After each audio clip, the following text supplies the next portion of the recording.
And after 13 long and grueling races, the eNASCAR iRacing Road to Pro Series makes its final stop of the tour out on the West Coast. And for the drivers both inside and outside the top 20, the road to the eNASCAR iRacing Pro Series runs directly through this 1 mile stretch of asphalt out in the Arizona desert. Good evening and welcome to the Phoenix Raceway in Avondale, Arizona. For the 14th and final time this season, we'll bring you live flag-to-flag coverage of the Road to Pro Series finale. And before we get started too quick, let's go ahead and take a look at where in the virtual world we are in Phoenix. But got to get going quick with the starting lineup, so I'll throw it to my broadcast partner, Ricky Springer, who will read us off the top 10. Yeah, and Phoenix is such a great track, and a lot of people up front here that's going to be starting up front that we haven't really seen start on the front row. Starting on the front row, though, with a 26.961 is going to be Alan Bowes in that number 4 truck, looking very spiffy out there tonight. Starting in the second spot, it's going to be Michael Gonzalez. Third spot going to belong to Taylor Hirsch, making another top split appearance here again tonight. Starting in the 4th position, it's going to be Isaac Glenn. In the 5th position, it's going to be Seth the Merchant. 6th going to belong to Caden Honeycutt. 7th going to be Matt Dawson. 8th going to be Eddie Keener. And 9th is going to be Femi Ola. And rounding out the top 10 is going to be the 22 of Derek Justice. And Justice will take the 10th spot. It'll be Mitchell DeJong on the inside of road number 6 alongside Donovan Strauss to his outside. It'll be Ryan Doucette rolling off from 13th, Garrett Conrath in 14th. 15th, Tucker Minter. 16th goes to Adam Gilliland. 17th goes to Will Cooley. 18th is Liam Brotherton, who makes his way up in the top split this week. 19th is Jake Matheson. And 20th is Anthony Burrows. Jeff? Danny Hansen will start in 21st. Brian Mercurio in 22nd. Sam Adams starts the night 23rd. Garrett Maines, the number 2 car, all the way back in 24th. And in 25th, Drew Fairnays in the 3 car. Kevin King starts 26th. Jose Solis Jr. in 27th. Nicholas Shelton 28th. Corey Carpenter 29th. And 30th goes to Nate Trito. And Brendan McKissick will round out the field in 31st. And of course, we'll be mentioning the stars that have been dominant in this year's Road to Pro season throughout the night, because we're all looking forward to who are the 20 drivers that will be competing against the bottom 20 of the eNASCAR Coca-Cola iRacing Series to try and punch their ticket into the Coke Series in 2021. I know Kevin King, we mentioned, he starts back in 26. He's going to be awfully fast in a 3-way tie for the pole position between Bowes, Gonzalez, and Taylor Hirsch. We know Hirsch was awfully fast last night. Are we able to see somebody else win, or will we see the same as we've seen all season? Green flag is out. Oh, there's a big crash here on the front straightaway. This is going to take out 10, 15 trucks right off the bat.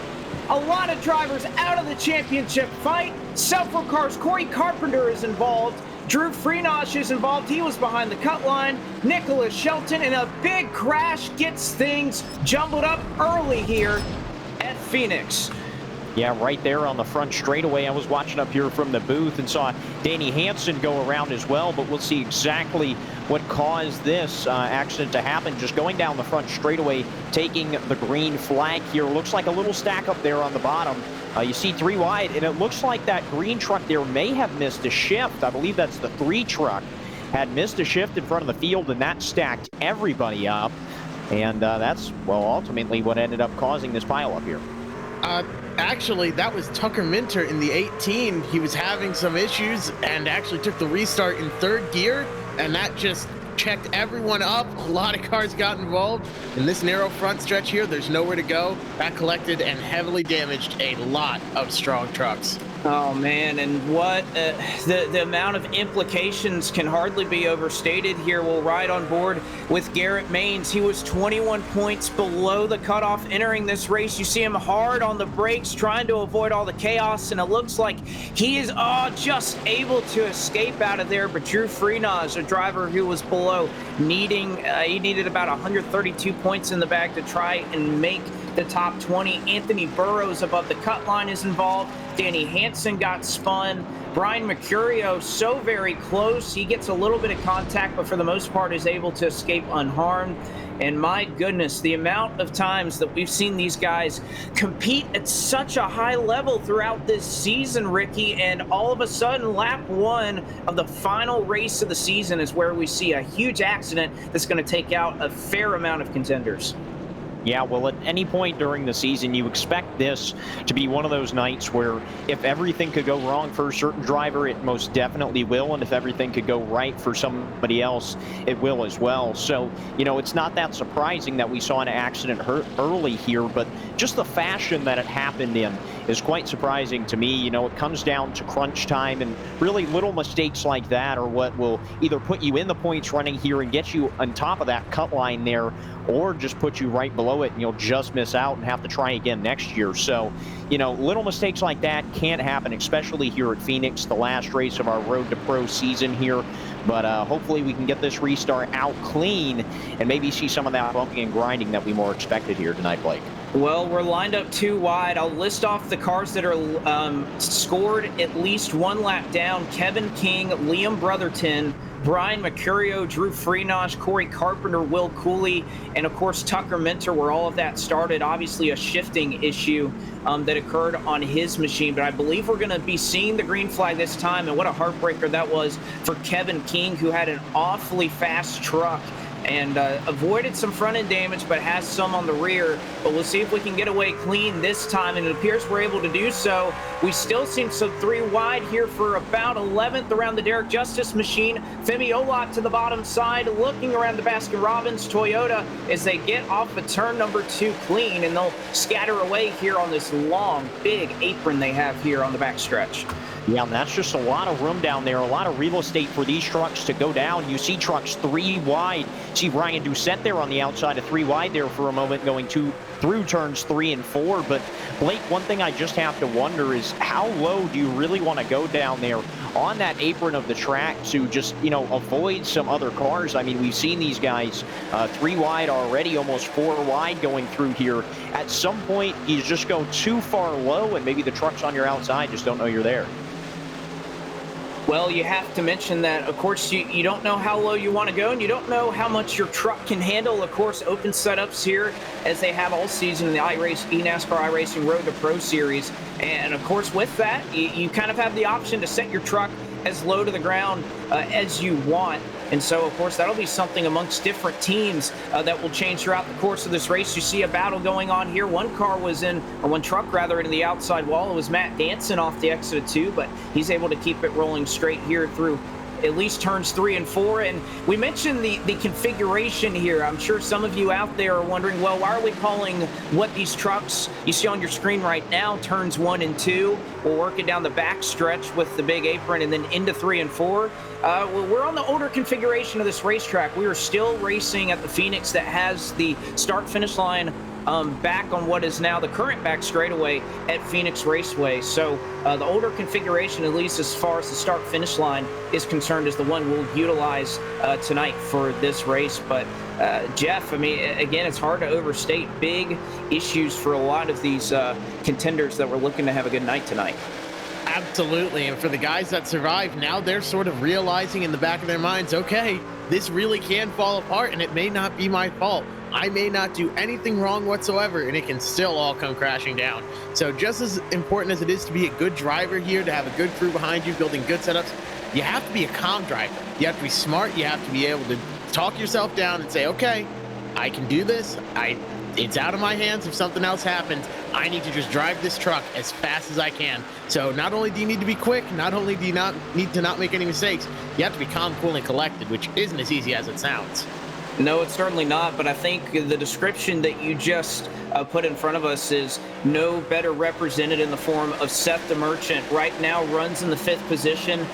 Did not start the race at Darlington several weeks ago, about the midway portion of the season. He missed out on that one, but as of right now is just 12 points below the cut line, which 12 points in this series, about a spot. So it's a relative tie. And, this is what was going to be so interesting about everything that was going on tonight. We'll actually show you a side-by-side look at the second split running right now. Obviously, many splits occur each week in this series. And of course, with all the implications and the point standings and the fact that drivers can be running in different splits based off of their iRating and scoring points in separate races, we'll try to keep you up to date as much on second split as you see a side-by-side battle there as they go into turns 3 and 4.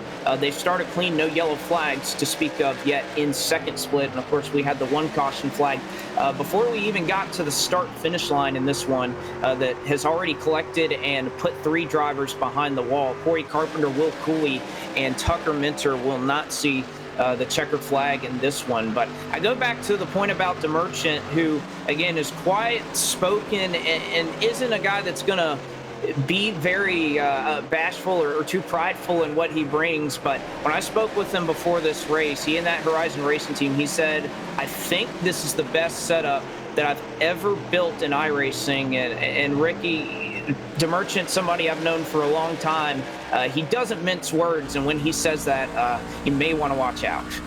Yeah, well, currently being in the 5th position here, I mean, you could definitely see the speed of that truck right now. But, I mean, you know, he is one of those people that's very down to earth and kind of a humbled person. So when you hear him say that he's coming to the track with something that's out of the ordinary, a lot better than what they usually have, you generally, it's not one of those people you take it with a grain of salt. You know that he's going to show up to the track and is going to be fast. I mean, what that makes me think of is Donovan Strauss last week at Martinsville talked about how fast his truck was going to be and went out there and had one of his best finishes of the year in the Road to Pro season. So, you know, a lot of guys, you know, they like to shoot smoke and like to say that their trucks are going to be fast. But when it comes to people like Seth DeMerchant, he's not somebody to fool around and say that his truck is any better than it actually is.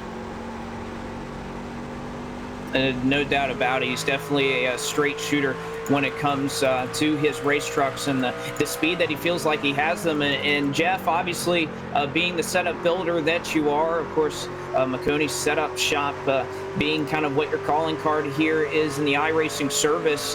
You know, one thing I was hearing about these drivers as they were trying to set up their trucks is, you know, not only the multiple options you had here at Phoenix. I think you're going to see a lot of drivers running some different lines based off of where they set up the car. These things were particularly weather sensitive, and out here 73 degrees, a 107-degree track temperature.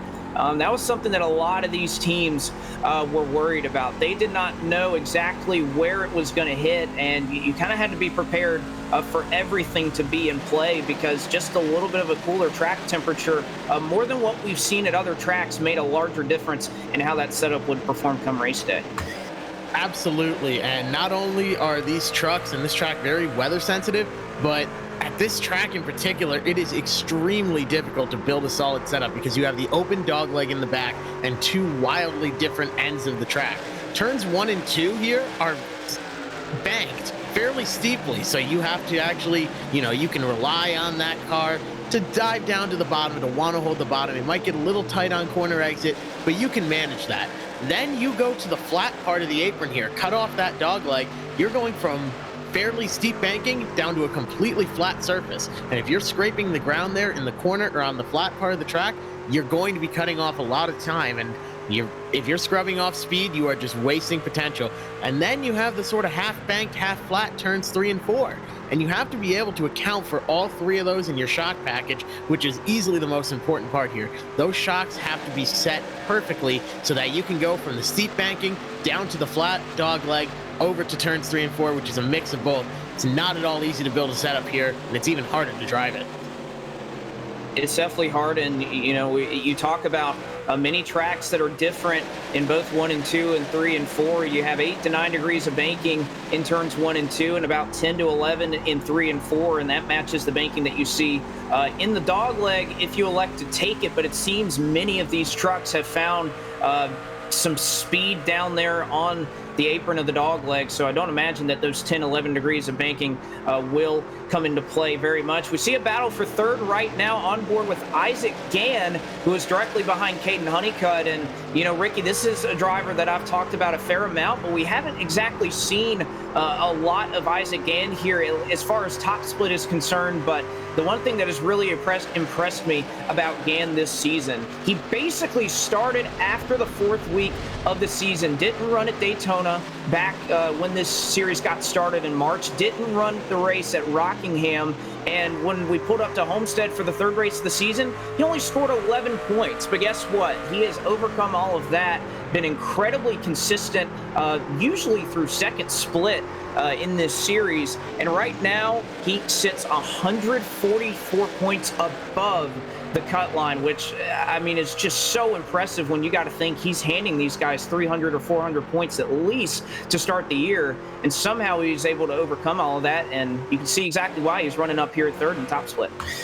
Well, one of those deals there is just consistency. I mean, to go out there and to be consistent week after week is really what this Road to Pro Series shows. It shows these guys that have a lot of talent and are very well versed between short tracks, road courses, and the 1.5 miles. So to go out there and be consistent, I mean, you don't have to run all the races. You can just be consistent in the races you do run, and you have a pretty good shot. I mean, 144 points above the cut line is putting in 10th place right now in the Road to Pro standings with a drop race. So, you know, he's in very good shape right now, and, you know, I'd say he's in it for good unless something absolutely catastrophic happens and, you know, the craziest of situations happen throughout the rest of the splits here tonight. But while we were on that long tangent and everybody was talking, we had a shakeup for the lead. Taylor Hurst ended up taking the lead, and Alan Bowes fell back to the 6th position. And, you know, Blake, I have to wonder if maybe Alan Bowes just kind of went out there too hard on his tires in the beginning, maybe seeing what he would have for the short run later in the race and just burn off his tires. Well, and it's something we haven't typically seen out of Total Advantage this season. But I think the one thing here, Jeff, is that this team has been so dominant. They've put so many drivers in through everything. Alan Bowes pretty much has the championship locked up. He doesn't have to worry about anything. And, you know, I think that's going to kind of play into a couple of the Total Advantage trucks tonight. You have so many drivers. Alan Bowes, who's locked in to the top 20 in the point standings. Steven Wilson along with them as well, third place in the standings. You have so many guys on this team, especially the heavy hitters, a lot of the setup builders who are, you know, they're fine. So perhaps maybe they didn't put as much attention. Obviously, they put in some time for the setups, but you got to think the desperation isn't quite there the same way after they did so well early in the season. The effort behind the scenes from the team, the setup builders and everything will go where it's needed the most to give the entire team the best chance of success. So if Bowes is locked in, then he's going to just say, all right, hey, I'll go out and turn laps with these guys. I'll give them what I know, the information that I'm picking up along the way. But I think the more teammates you have out there that advance, the better.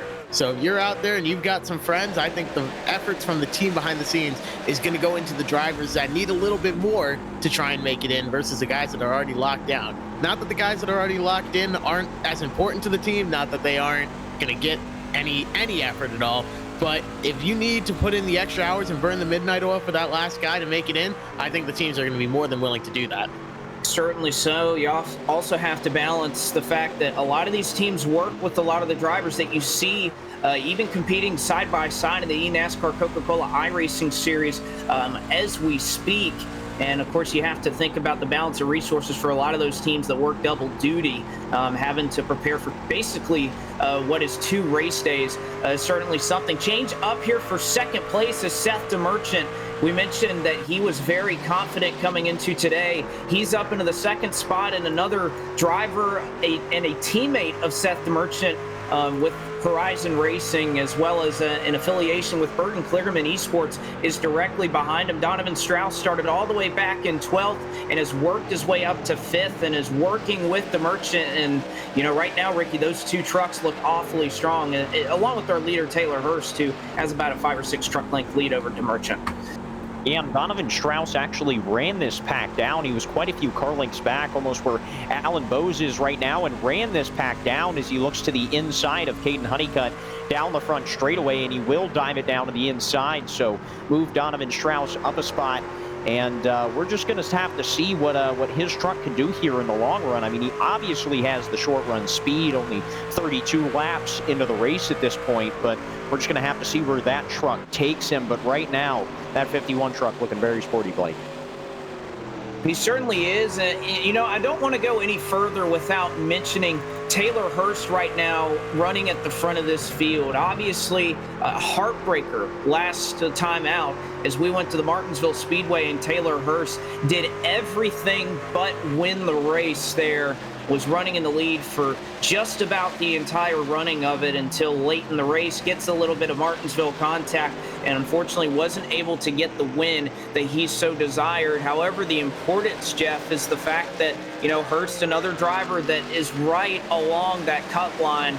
About 18 drivers, at least by my estimation, competing for about 8 spots tonight. Hurst, 18 points above the cut line coming into tonight, which, honestly is a virtual tie. So Hurst needed a very strong run tonight. But once again, on this flat track that is not a mile and a half, Taylor Hurst is showing the way and looking awfully strong. I think this is exactly what he wanted to do, be right out front. The question is, can he hold on for the entire race? Now, you have to take care of your tires. You have to make sure you don't touch the wall, knock it down, or anything like that. Do you get through the lap cars clean? Now, the team behind the scenes did the work they needed to do. They built him a really solid setup. I can only imagine some of the late nights they put in to get him out front here, right in front of Seth the Merchant as well. But Taylor Hurst, he's got what he needs under the hood. The question is, does he have what he needs behind the wheel to pull it off tonight, to take care of the tires and be smart, not overdrive the thing, and just stay out of trouble? Well, we'll find out at the end of 160 laps, but 36 laps in here, he's looking very strong. He certainly is, and we're starting to see a theme. It's pretty much been consistent throughout our entire Road to Pro series, especially here in Top Split, as we'll give you another look there in Second Split at some of the action taking place, is that the teams have... Oh, and there's a caution flag out as we were mentioning that, and it looks like Drew Freenage has gotten the worst end of it. I believe it was a mechanical failure as Freenage went into turns 1 and 2, and you have to think that quite obviously that's a result of the damage that he incurred on the lap 1 restart, and no contact involved. But unfortunately for Drew Freenage, who again, for his team, the primary setup builder and has been in contention all season long, came into tonight needing a prayer, within striking distance, but needed some help. But 132 points back, and the engine has expired on his iRacing.com Chevrolet, and unfortunate for him that is pretty much going to spell the end of his hopes of making the top 20 this season. Yeah, and it's kind of been the story since we took the green flag here. There's a lot of guys that were looking to make it in, maybe as far back as Drew Freenage had issues, and you see the motor just go away off into turn 1 there and stop sideways on the track and has to hold down the reset button and go back to pit road. And unfortunately for him, that will be the end of his Road to Pro season here, but there's always next year. I know that drivers don't like to hear that, but it's always a possibility. And Blake, right now it looks like everybody decided to come down pit road. And no surprises there. And of course, we have to mention the tire limits that are taking place here. Now, I was just pulling up how many. They have 3 tire sets is what these drivers have sitting on pit road. So it looks like Hurst is able to exit pit road where he entered in the top spot. Many of these drivers electing to take that first fresh set of Goodyear Eagles, and they will have 2 sets left on pit road. So, working our second caution flag of the evening in the Road to Pro series finale. You won't miss a minute of it as we go side by side, and we'll be right back.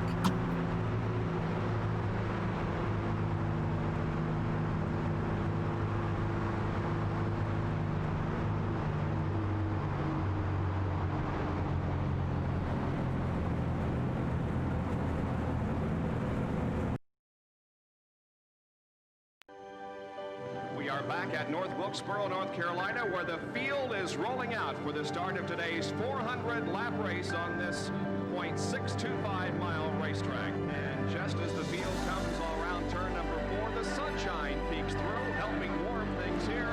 Bill Elliott leads him down. Benny Parsons on the outside. The green flag flies, and the first Union 400 Winston Cup race from North Wilkesboro is underway. Everybody nicely through turns number 1 and 2 as Bill Elliott has the lead, and Dale Earnhardt has jumped into second position, followed by Benny Parsons and Bobby Allison.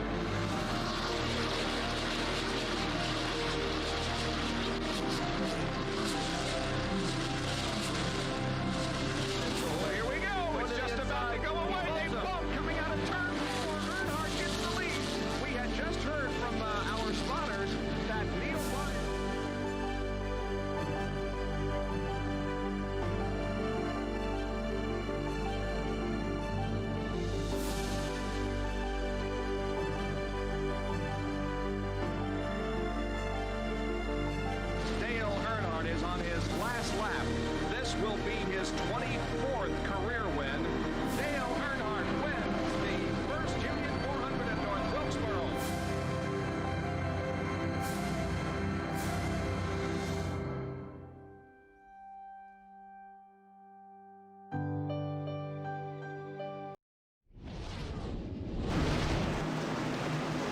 And back with you here for coverage of round number 14 of the eNASCAR iRacing Road to Pro Series season. Blake McCandless, Jeff McConey, and Ricky Springer alongside Ryan Bauer and Zach Johnson in the virtual production trailer powered by Top Flight Computers. We get going once again with Taylor Hurst out front, and it'll be Seth the Merchant who is in second. He throws the block on Caden Honeycutt, looking to pounce as they work off of turn number 2, working lap 41. We're a quarter of the way through, and right now it is all Taylor Hurst up front.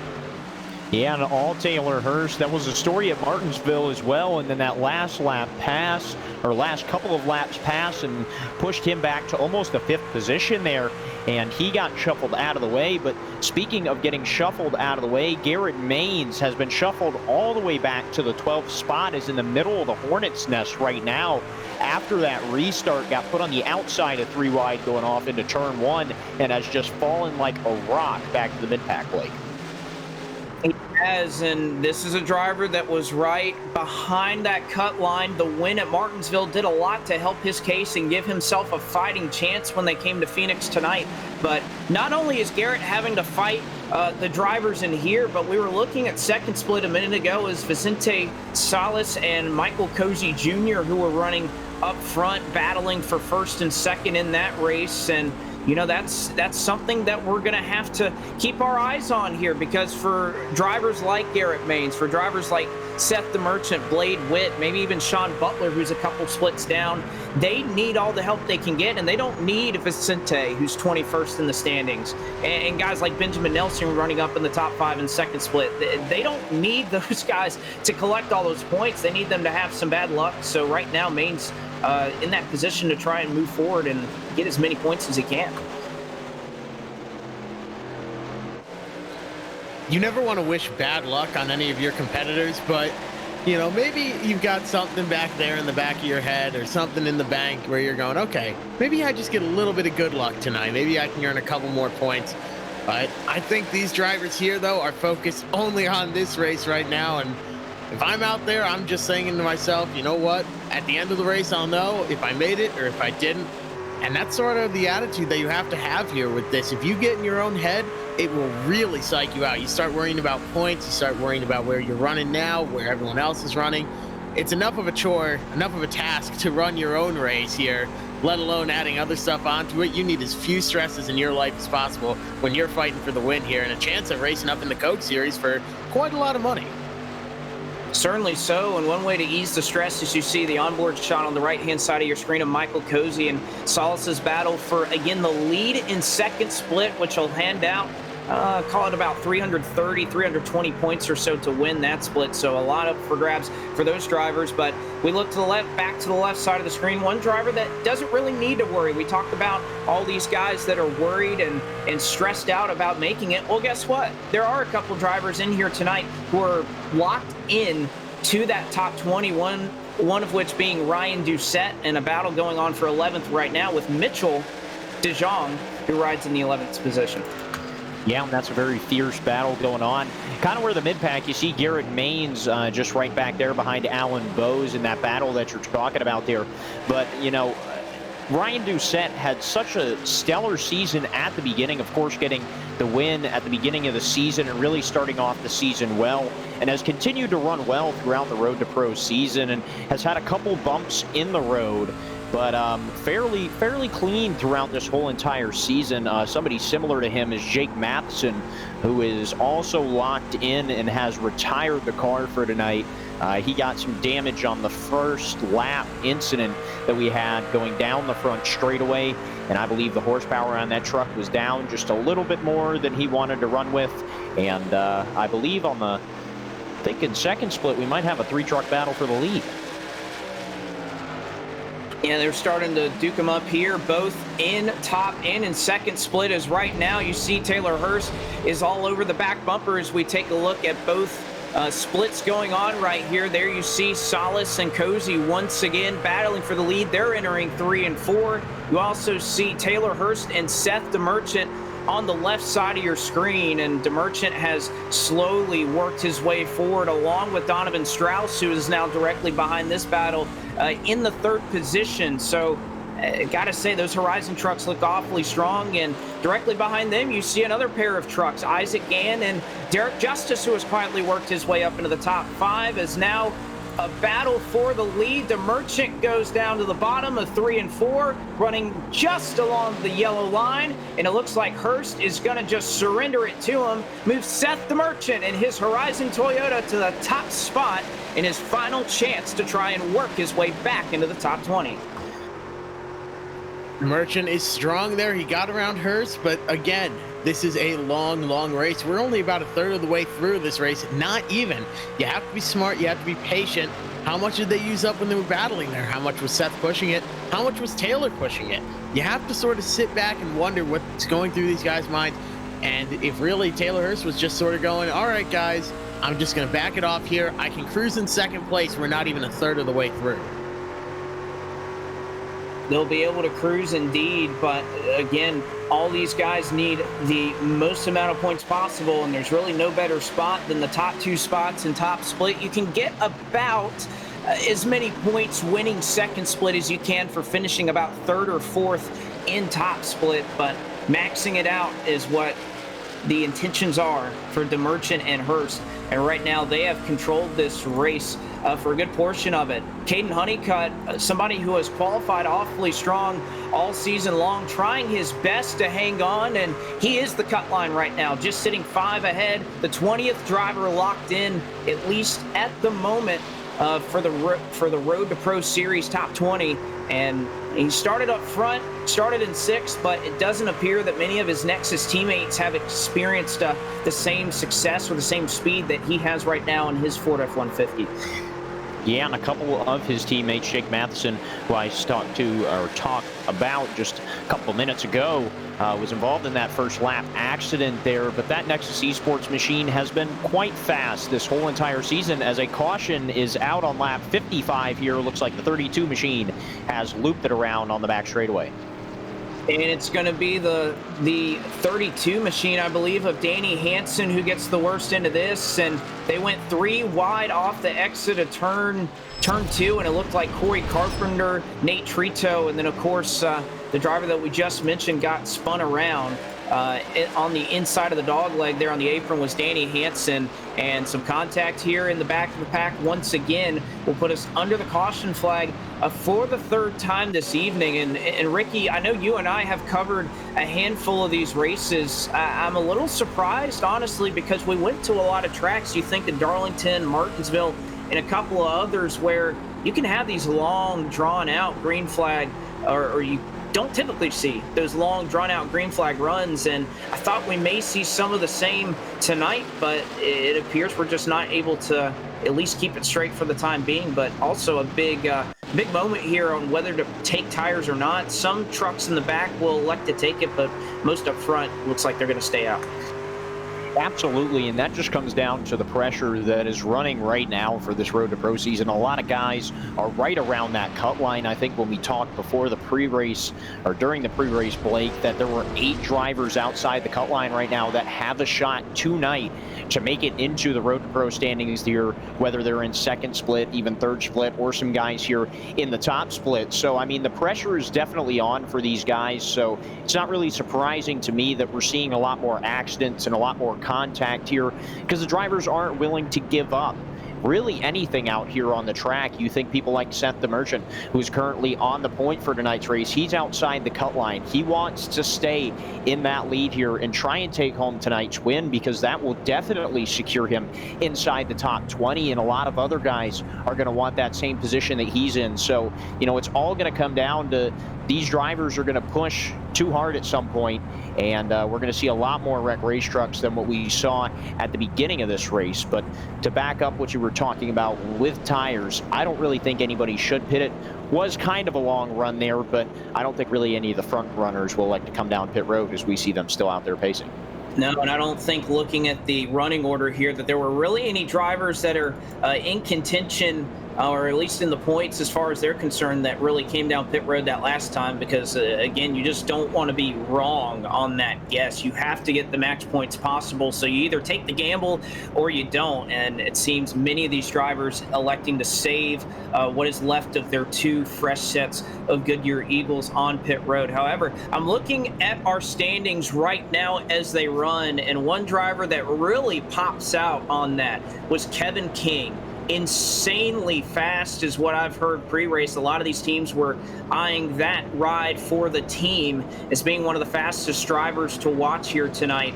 And Kevin King, he was a lap down. He got some severe rear end damage after that lap 1 caution. He was scored a lap down, got the lucky dog, and has since started to march his way forward ever so slightly. Unfortunately, did not get a qualifying time that counted, so he started all the way back in 26, but he was kind of that very edge of where I thought the bubble was to make it into Road to Pro. 80 points back at the cut line. He's going to need a little bit of help, but you know, the one thing he can do is control his race tonight, and it seems as though he's got a lot of power in that 29 machine. Absolutely, but we see these trucks double fly here with the lights down on the iRacing pace car, that Ford Mustang leading the field around. And we're going to get ready to take the green flag here on lap 59 of 160 in the final race of the Road to Pro season here, Blake. They'll restart with exactly 101 laps to go. DeMerchant and Hurst on the loud pedal is DeMerchant, and what a great launch he gets off the start. Believe that maybe Strauss had a little bit of help with that restart as well. Typically, you'll see teammates take off together, but right now Strauss will fall back in third. Hurst able to hang on to second, but here comes Derek Justice, another one of those drivers who is well above the cut line. 98 points, just needs a solid run tonight, and he will find himself locked into the top 20. You can find him on twitch.tv/Justice. And by the way, congratulations to Justice being partnered on Twitch within the last week. And obviously, I know a lot of viewers out there very excited, not only for the prospects of his stream, but also competing for a chance to race in the eNASCAR Coca-Cola iRacing Series. He's doing himself all the favors to reach that goal tonight as he rides in the top 5. Absolutely, and that was a great crossover move that he tried to pull on that 51 truck of Donovan Strauss there. Couldn't quite make it stick on the bottom. And it seems now, Blake, that we're getting to these older tires that the outside may prevail here. You see trucks trying to pinch the trucks on the bottom of the speedway, and that's exactly what happened to that Baskin-Robbins number 23 truck. He got pinched on the bottom of the track through turns 3 and 4 and just couldn't quite pick up the throttle. So that's definitely going to come into play as these drivers run later and later in a run, and possibly we might even see a long run to the finish. So, you know, that's something to keep in the memory bank for these drivers as they go through the race here. Certainly something to keep an eye on is restarting on older tires. It's something that, you know, Jeff, you hear a lot of NASCAR Xfinity and even truck drivers really, so you don't see it a lot in the Cup Series. And I remember watching a couple of these races where they'll have the Kurt Busches of the world and whatnot in the booth for the Xfinity race. That's one thing they talk about is being so much different is having to get used to restarting on old tires, avoiding that tire spin, because that's something, especially here at Phoenix with the way these trucks are set up, that's something that a lot of guys can really struggle with. It absolutely is, and tire strategy is huge for these guys. With only 3 sets of tires, that's all they get. You don't want to pit more than you need to. You want to have that set saved. So at worst, I'm pitting every 40 laps if I'm out there. So you might have to take a restart on an old set of tires. You might have to be very careful, get into the throttle slowly, because if you just stand on it, you'll spin those tires, and then you are not only taking yourself out, you're probably taking a few people with you.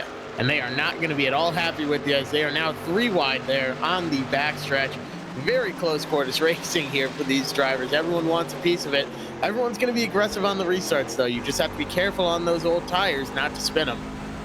We certainly do, and the one driver we really keep our eyes on around that battle is Garrett Maines, who we were talking about earlier, and as well as Femi Olot, who just avoided some lap 1 contact when we had that big wreck on the restart, but he obviously near that cut line as well. He needs a good run. Garrett Maines below. Femi Ola is above it as they work now nearly 3 wide into 3 and 4. Adam Gilliland holding strong there on the outside as they'll try to make their way by. And you're starting to see a little bit of shift in the tide right now. We talked about tire strategy and how some drivers were able to take that gamble. Alan Bose was one of them. He's working his way through the field, as well as Mitchell DeJong all the way up to 6th.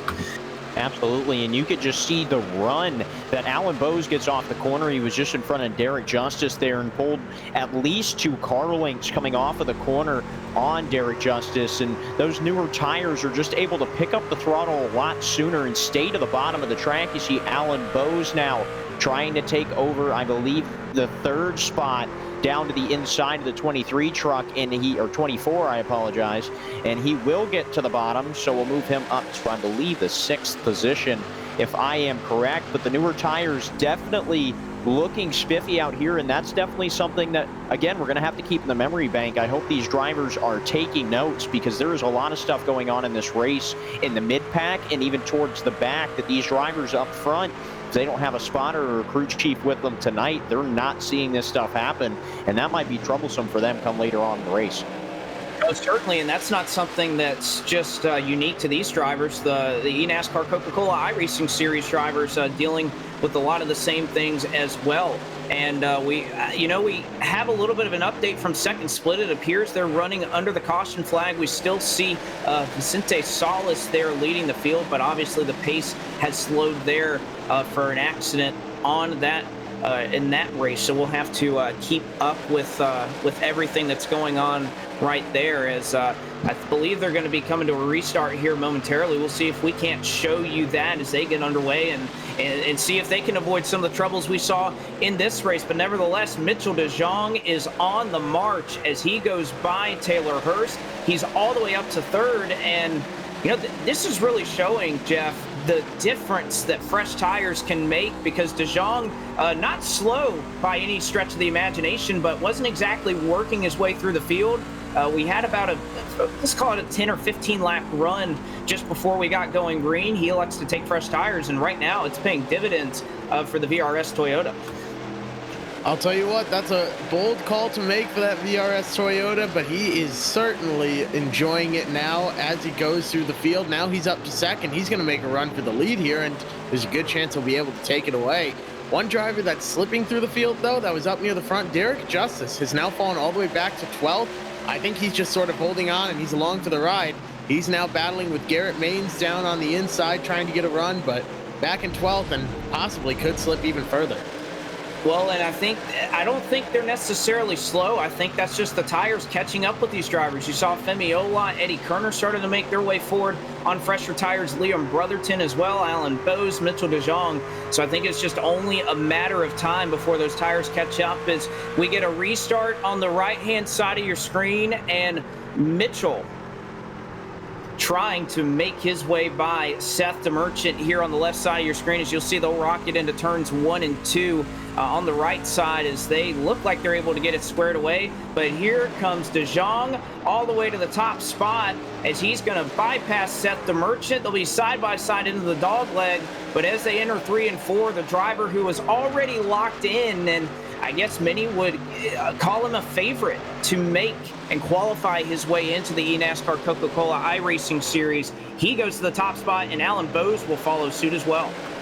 Yeah, he is one of those people that everybody likes to say that his talent is on the road courses, and rightfully so. He is very fast on the road courses, but just this year in Road to Pro, he has made leaps and bounds on the ovals with a great finish last week at Martinsville, and then coming out here this week, and of course pacing the field right now in that VRS NASCAR truck. But he's one of those drivers that we do talk a lot about, but it's not usually up at the front of the field, at least until this Road to Pro season here. He has absolutely been showing the field what it's like to go out there and win a race. I mean, he has been doing great. Of course, his win at Canadian Tire in the Road to Pro Series, absolutely dominant performance there, goes out to Martinsville, does well as well, and now out here at Phoenix, he's leading the field. I mean, this is one of those drivers where when you look at someone who deserves to be up into the ranks of the Pro Series here on iRacing, that kind of has that versatile driving style that can run anything. He's definitely one of the best. Bit of an update from second split. Vicente Salas currently running in the second position as we list off a couple of notables that are around that cut line. Colton Salick in the 5th position. Mike Razamas, he currently runs in the 7th position. He was above the cut line, 16th coming into tonight. He runs in P7. And Sean Butler, everybody was interested about him. He runs in the 9th position right now in second split. And of course, what a story that would be for somebody who, we always talk about how much iRating comes into play here and how important it can be in helping you qualify for Road to Pro, because that's how they separate and score your points and split you up into races. What if Sean Butler, who right now is below 5,000 on the iRating marker, what a great and incredible story it would be if Butler were able to make his way into the top 20 and race for a chance in the Pro Series. It would be a really neat story, because it kind of contradicts the whole notion that you need, a above 6,000 iRating to really have a chance to make it. So you're telling me there's a chance? Yeah, exactly. You're telling me there's a chance. Me and my 4,000, I could make it next year. Wow. There you go. All you got to do is, put a little time in a setup, and you never know what can happen. I know personally, I competed in this series for the first 4 races out here, but some bad luck, and the opportunity to come into the broadcast booth was just too good to pass up. And I got to tell you, a lot less stressful up here in the booth. It's a lot easier to sit here and be able to talk about these guys wheeling their trucks around these tracks than putting in the long hours that's necessary and required to have the opportunity to qualify their way into the Pro Series. But right now, it's Mitchell DeJong, Alan Bowes, Seth the Merchant, your top 3. You won't miss a second of it as we go side by side here on Podium Esports for round 14, the eNASCAR iRacing Road to Pro Series.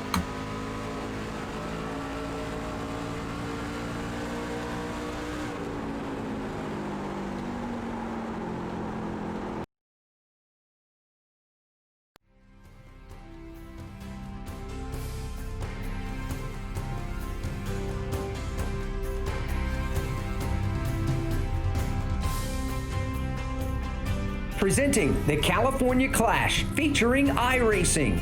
Join us as we celebrate the 30th anniversary of the iconic film Days of Thunder.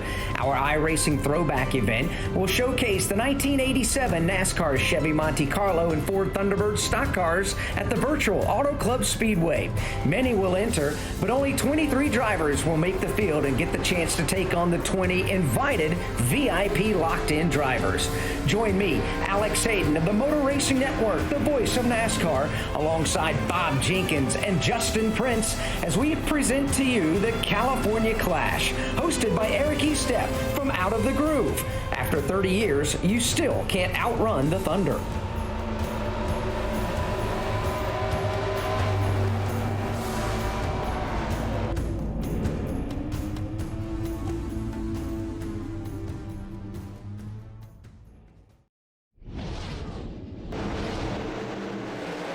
Back with you here from Phoenix Raceway, and while we come back, it's time to perform our iRacing Midway race break, and we'll go ahead and take a look at the quick grid as we come back from break and recap it for you. It's Mitchell DeJong running in the top spot. Alan Bowes is in second. Seth the Merchant runs in the 3rd position. Adam Gilliland is in 4th. Femi Olot in 5th. Donovan Strauss runs in the 6th position. Taylor Hurst is in 7th. Eddie Kerner is in 8th. Liam Brotherton 9th. And Caden Honeycutt rounds out the top 10, Ricky. Yeah, and 11th is going to be Derek Justice. 12th is going to be Garrett Maines, just below the cut line here tonight. In the 13th position, it's going to be the 19 truck of Garrett. 14th is going to be Isaac Gain, who you talked about earlier in the 24 truck. 15th position going to be one of the drivers already locked in of Ryan Doucette. 16th going to be Kevin King. 17th, Brandon McKissick. 18, Michael Gonzalez. 19, Matt Dawson. And rounding out the top 20 is going to be Sam Adams, Jeff. In 21st, it's Nate Trito. In 22nd, Brian Mercurio. Jose Salas Jr. sits 23rd. And the last car on the lead lap is Anthony Burrows sitting 24th. One lap down is Danny Hansen in 25th. Nicholas Shelton runs 26th, also a lap down. Then cars in the pits, Corey Carpenter, Jake Matheson, Drew Farnios, Will Cooley and Tucker Minter, all in the pits, will not finish the race here tonight. And that'll conclude our iRacing Midway race break. iRacing puts you in the driver's seat to experience today's newest form of competitive motorsport, virtual racing, all from your home PC. Race virtually in Australian Supercars, IndyCar, IMSA, NASCAR, the World of Outlaws, the 24 Hours of Le Mans, and more. With over 170,000 drivers on the service and over 90 laser scan tracks and cars to choose from, iRacing is your portal to the racing world. Get on track today at iRacing.com. And of course, one of the many cars, or I guess you can call it trucks, here at Phoenix Raceway doing battle for you at the moment. And already we're doing this rundown, and I'm thinking, okay, fresh tires are going to pull away.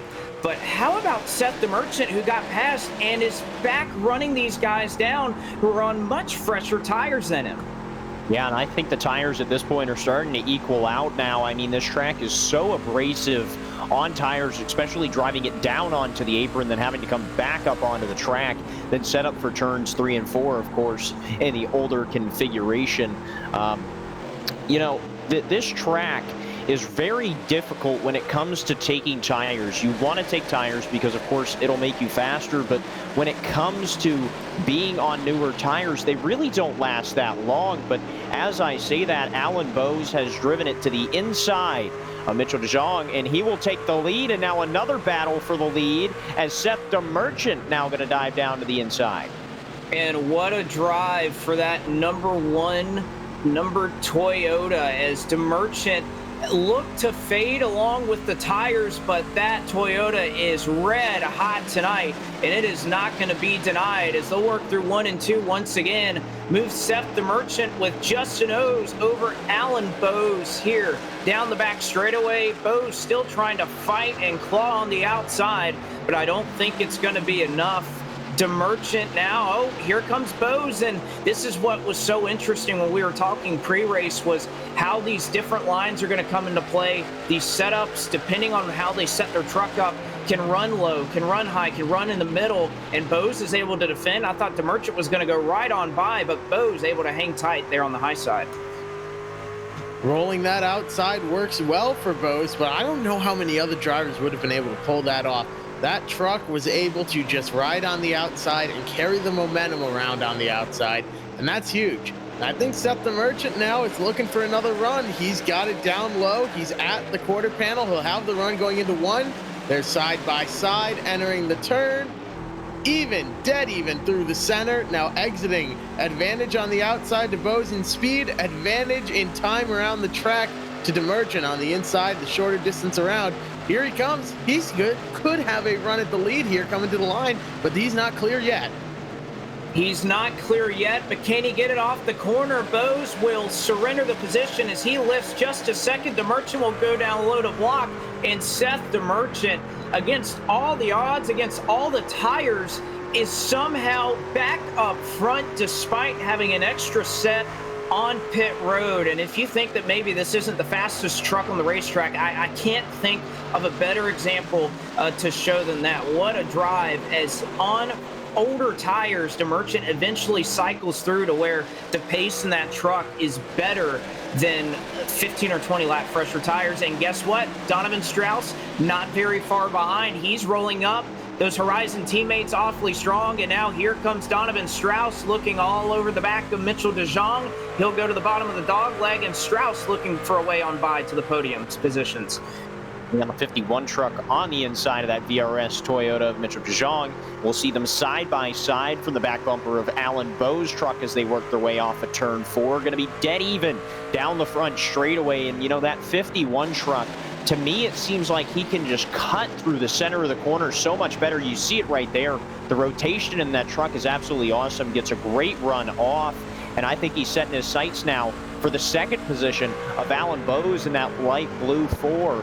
And you just have to wonder if these two teammates here could get bumper to bumper and possibly pull away from the field. We see Seth DeMerchant on the older tires has pulled quite a lead considering the circumstances here, and I don't see him slowing down anytime soon, Blake.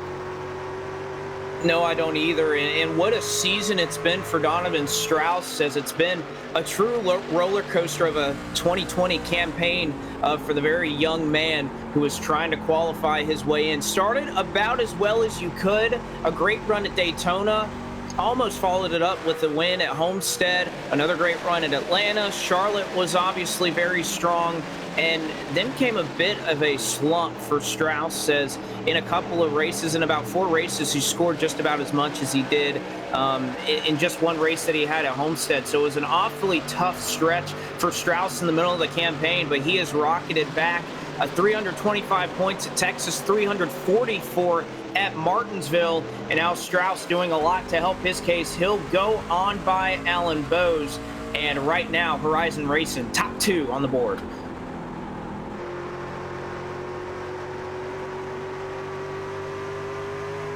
I'm amazed here at how much Seth DeMerchant is starting to pull away from the field. Not only did he take the lead, he's pulling away, and he's got a really, really strong run forming up here. And honestly, if he's able to take care of those tires, and he's done a great job of it so far, as evidenced by the fact that he's now out front. And let's see, he actually loses a tiny bit of time to Donovan Strauss behind, but he's pulling away from the rest of the field. Seth DeMerchant, a 28.727, an 8.58 for Alan Bowes in third. That is an incredible difference of a tenth a lap. If he can keep that up, he will be gone in no time. And again, I know we've mentioned it 1,000 times, but on about 15 lap older tires than what those drivers are, and he's already pulling those guys by a tenth of a second. And it really speaks to how well they played this strategy, because you see the top 2, they're on older tires. Everyone behind them was pretty much on pit road that last time. Alan Bowes, Mitchell DeJong, Taylor Hurst was not, but Adam Gilliland, Femi Olot, they were on pit road. And it's just incredible the difference in the drivers that stayed out and how those top 2 trucks are faring now as they go through traffic, as they're battling through all these guys. It's hard to overstate how incredible of a run those guys are having right now. As you know, a couple of drivers are trying to pull up to them. Taylor Hurst, one of them, he's all the way back and forth, and he's eyeing Alan Bowes now, trying to see if he can get back into the top 3.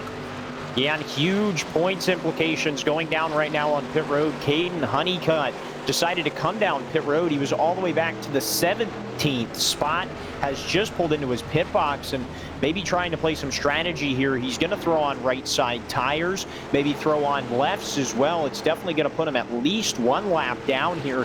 He will elect to put on left side tires, but at least 1 lap down, and possibly 2 by the time he gets back out. So he's really going to have to hope, as a caution comes out at the worst time, right in front of pit road. And, well, Caden Honeycutt's timeout here on the track, and his strategy has just been thrown right in the trash can. It has, as Garrett Conrath, that's a self-spin off of turn 2. Just got a little bit loose. He had Isaac Gann directly behind him, but no contact was made. And oh, what a blow this is for Caden Honeycutt, who, I mean, fortunately will be able to take the wave around here. You'd have to imagine that roughly everybody on the lead lap will come down and get service this time. But yeah, I mean, that's Garrett Conrath. That's a teammate of Caden Honeycutt, and it's not going to help Honeycutt out. He's going to get back on the lead lap through the wave around, but he just lost all that track position that he had for a majority of this race. That is huge now, and that's very unfortunate for that car on pit road. But I think that a lot of these guys up front here are going to be very thankful for it. There's now 55 or so laps left in the race. Call it 51, 52 when they finally go back green here. So this is probably going to be the last sprint. Unless there's a late caution, in which case some of these guys will have a last set of tires. But Seth DeMerchant, I believe he'll have an extra set. But other drivers here are going to be out of tires, and then that will change everything if there's a late race caution. It certainly will, and perhaps a little bit of drama unfolding before our very eyes is Eddie Kerner, who, again, is well locked into the field right here. But he has the potential to kind of shake things up here. He has stayed out, and there's a handful of trucks behind them looking to get the wave around. Caden Honeycutt was not included in that. You saw him drive by the pace car. He got the lucky dog, so he will be waved around, and he'll just start at the tail end of the field back on the lead lap with fresh tires. But Kerner is going to stay out, and that is going to trap a handful of trucks a lap down, including one Kevin King, who we were mentioning a little bit earlier. He falls a lap down, and unfortunately now for King, he is not going to be able to get the wave around. So some things shaking out here for Kerner, who, as we mentioned, he's second in the points. He's locked in. He has nothing to worry about, but he's going to stay out here and keep a couple of trucks a lap down, and it's going to keep Kevin King from getting back on the lead lap. Yeah, and that's very unfortunate for King there. He's obviously voicing his frustrations over race chat here tonight by that decision that was made by Eddie Keener to stay out there on the racetrack on the older tires, and rightfully so. But really, when you have that big of a buffer and you're guaranteed a spot into the next step of your run to the Coke Series, I mean, really, you just you want to go for the wins at this point. And of course, it might hurt some feelings along the way, but a couple of drivers nevertheless get trapped a lap down. One of the drivers, however, that we were talking about before the caution came out, Caden Honeycutt, ended up getting his lap back. So he is back on the lead lap and will take this restart all the way back in the 19th spot, Blake. So a very tough time he's going to have getting through the field, but if he wants to make it inside the top 20 above that cut line, he's going to have to drive his heart out here for the last, I believe, 54 laps. Also, development in second split, Tyler Sifford was spun around, as we'll give you a quick update on that. Brad Wright currently runs in the first position there in second split as they pace around under the caution flag. It is Mitchell Hunt in second, and Mitchell Hunt, a driver that was 116 points back of the cut line. He does have a chance to make it if he can get an exceptional finish tonight. Right now, he still runs in the second position. Vicente Salas is in third. Dylan Jones is in fourth, and you get a ride along right there. We'll actually show you the accident. It was another self spin in second split, so perhaps that dog leg starting to heat up. You even mentioned there is even weather across all these splits, so a nice job there by our production crew to show you what's happening there in second split. But we'll turn our attention back to the top split. The green flag is out, strategy's playing out. Some trucks left with one set of tires, some are out, but regardless, it is Seth the Merchant and Horizon leading the way with Donovan Strauss of Burton Kligerman Esports directly behind him, and Alan Bose rounds out the top three. Yeah, and Eddie Keener just dropped like a rock there and is still continuing to fall back as Derek Justice now passing him. Started on the point, is already back to 10th position and is falling even further now as the field flies by him on the inside. For those trucks that got trapped a lap down, the strategy not working is just salt on a wound, Blake. It is, but again, I think this was something that was a little bit different, perhaps to help some other drivers out there, because Kerner really had nothing to lose to pull off a strategy like that. So perhaps a strategy move, whether it helps a teammate, whether it helps just himself. That's just something we'll have to look forward and look at. But right now, battle going on around Femi Olot, who is getting passed by Garrett Maines as they run nearly side by side, almost make contact in the middle of 3 and 4. Olot will try to battle back on the outside. They were both passed by Derek Justice just a moment ago, who made his way by up into P7. Or actually P7 for Justice. It's P8 for Garrett Maines, 9th for Olot, and Ryan Doucette on the inside trying to work his way up into the top 10. If you want to talk about late race speed, look at this. Seth the Merchant, Donovan Strauss, for the first time, are putting a gap on the other cars in the field. They're pulling away from everyone else, which we haven't seen. It's been sort of a single file line all the way around, everyone within a car length of each other. Not anymore. These guys are not only out front, but they are pulling away. A 27.361 for Strauss there, a 4.15 for Taylor Hurst. It's amazing that these guys are out front and pulling away by about a tenth a lap. However, like you were saying earlier, though, that the 20 truck Eddie Kerner staying out, he's out there to win that race, and he's going to save that set of tires for the end and to hope for a late race caution and to run through the field. But if you're one of the drivers a lap down, I guarantee you Eddie Kerner is not going to catch any breaks if he needs one and you're nearby. Certainly so. And I want to direct our attention to the back of the field for a moment and mention a couple of drivers who are very close to the cut line, or at least were a little bit above it, but haven't exactly had the evenings that they wanted. We're, of course, talking about Anthony Burrows right now, who runs at nearly the tail end of the lead lap. He just made his way by Eddie Kerner, but it's been a rough go for him with all the damage that he's had. 20th right now. It's where he started, the next to last car, or truck rather, on the lead lap. But Burrows coming in 138 points above the cut line. That's got to be a very stressful situation for him. Caden Honeycutt, of course, we were talking about him just a little bit earlier, and the fact that he had to restart to the back, he hasn't made up a lot of ground. He is still mired back in the 19th position, and of course directly in front of him, Jose Solis Jr., basically tied with Anthony Burrows, 134 above the cut line.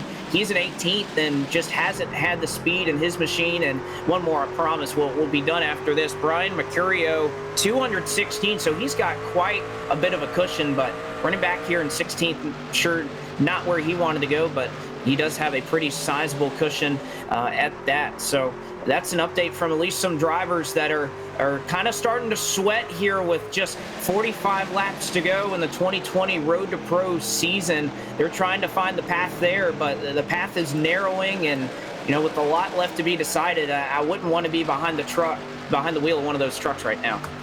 Absolutely, and I think the path to follow right now is going to be those top two of Seth the Merchant and Donovan Strauss, as you can now see on the right side of our screen. Second split, and some action there happening as some trucks get together in a huge wreck there, going off into turn one and second split, Blake. And that was Blake Bryant, the truck you saw in the middle. He collects several others there in the middle of the pack, and again, that's something that nobody wants to see, especially here with everything that's on the line. But we're trying to do as much as we can, and not just bring you the story of top split, but of the splits that really impact who are going to be the 20 drivers that will compete in the Pro Series when it's all said and done. And again, right now, we still, I think DeMerchant and Strauss are just in their own planet. We'll just have to let them race as it is. We see Derek Justice here to the inside of Mitchell DeJong. He's trying to make a move inside for the 5th spot. Still side by side here now through turns 3 and 4. Man, that is some close quarters racing between those guys. But they're all battling for, at best, 3rd place right now. Because, again, out front, look at this. Taylor Hurst is a 2.5 seconds back off the leader, Seth the Merchant. And they're all battling back there, and they're still all within a truck length of each other, duking it out. But if you want late race speed, look no further than Seth the Merchant, Donovan Strauss. They are out front. They are pulling away. They are still, bare minimum, a 10th faster than everyone else on track. And that is really adding up here. At this point, I don't even know if we can call it short run speed, long run speed. I think we can just call it one thing, speed, that those true trucks have right now, as they are just absolutely flying away, pulling Taylor Hurst by nearly a 10th. And, an awfully strong run for Taylor Hurst. And if Hurst can maintain this position, he will transfer into the top 20. Derek Justice will do so as well. Garrett Maines has an awfully good chance of being 21 points below the cut line to try and make his way in. Isaac Gannell maintained there if he's able to finish 9th. So it's still a lot to be decided. You see a good mix of drivers who are locked in, and those who are padding, giving themselves some insurance here if they're able to hold on and stay at the front. And, if anything, I think the one driver who is up here more desperate than anybody is Seth the Merchant, because of how far below he is. He's not in. Donovan Strauss is. And you have to imagine that'll impact how these teammates race each other, because DeMerchant needs every point possible. Of course, all these guys do, but DeMerchant on the outside looking in, have to wonder if Strauss is really going to push the issue here on DeMerchant, because Strauss is above that top 20, and if they run as they are right now, they'll definitely be into the top 20. Absolutely, but really at this point, he is only 10 points above the cut line here. So if he does finish in the 2nd spot, it will help him out tremendously and probably lock him in, at least put him very in good standings by the time 2nd split is over. But really it's going to come down to if these two teammates want to play nice with each other. Of course, in racing, there's no friends. It doesn't matter if you're on the same team. We even see in NASCAR with the Busch brothers. It doesn't matter if you're family, team, whatever the case may be. When you get out on the racetrack, you have absolutely no friends out there. And we're going to show you another side-by-side right here. We mentioned the multi-truck pileup that occurred in turn 1 and second split. Well, this is the restart directly after that accident. As you see out front, as he has for a majority of the race, Vicente Salas will get away here. Actually, no, he'll be running in the second position at the time, but it seems like they're able to get through pretty clean. But never mind. There's one truck spun around there, the Goodwrench Chevrolet. A couple of incidents right there, and you know, for somebody that's kind of been a part, I ran in second split at Daytona. It was in top in the other 3 races that I did, but have been spectating a lot of second split, and this isn't really different than what we've seen. We've seen much cleaner green flag racing here in top split than what's been the case in second split for the whole season. The racing might be a little cleaner up here, but everyone is still fighting just as hard down there in second split. I say down there as if it's not way above where probably anyone watching this would be, some of the best drivers out there. But let's take a replay, look at the replay here. You can see towards the back, a little bit of chaos switching lanes. And the 29 truck is one that went around. Yeah, just got into the corner a little too early there. Came together, and a lot of smashed fenders, a lot of hurt feelings. But they bounce off the wall. Lucky for the other drivers, they didn't get caught up, and it was only 2 cars. That could have been a whole lot worse. It really could have been. It's reminiscent, really, of kind of the first lap accident that we saw here to begin this race. But we're definitely a long ways from that, as we're already approaching just over 30 laps to go in the 2020 Road to Pro season. You see the battle that is still taking place amongst some drivers who are trying to get every single point that they can. You see Derek Justice running in the 6th position. Ryan Doucette, who is locked in to the top 20. He's trying to do some work for Nexus Esports as he goes to the bottom side, and it looks like he's going to peak low on the 22 Baskin-Robbins Toyota. Yeah, and how frustrating is that, Blake? I mean, of course, you ran the first couple of races for Road to Pro this year, but to see somebody who is already locked in, they already have their spot secured, and to see them driving away from you. I know Garrett Maines is kind of in that boat a little bit. Of course, Taylor Hurst not much further above the cut line here, but, to see somebody who has already guaranteed their spot, like Ryan Doucette going by Derek Justice there, who's already locked themselves in, just running away from you, it has to be somewhat frustrating to know that they could just give you the spot, but really in racing, there's nobody that would ever just give somebody a spot. So it just has to be frustrating for these drivers to know that somebody else has already had their points and they've already had their fun, but they're still out there to win races. Well, and, I have one rebuttal to that, is that if you didn't want to have to be worrying about it, well, you had 13 weeks to try and perform and collect as many points as possible. We always say when it comes down to these final races, especially in many of these series where points are counted from the very beginning to the end, there's no reset, there's no chase, there's no playoffs, that from the very beginning, you can't just look at the last race and say, well, if this had happened, well, guess what? Maybe I'd be transferring my way in. There are plenty of moments throughout this season that you can point to, whether it's a slow race here or a bad move there that got you in a wreck.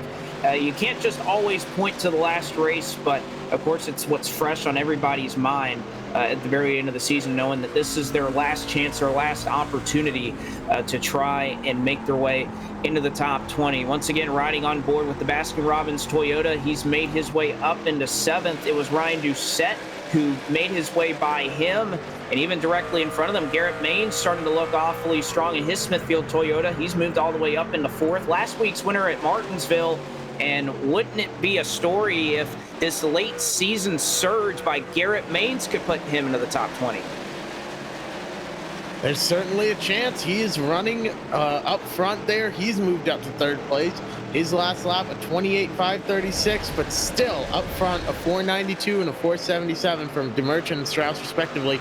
Over on the right side of your screen, you see another chance at a restart here. I think these drivers are going to be a little more careful this time. This is in second split. getting ready, coming to the line. A good jump on the inside. Let's see if they can keep it clean. Wow, already clear, entering turn 1.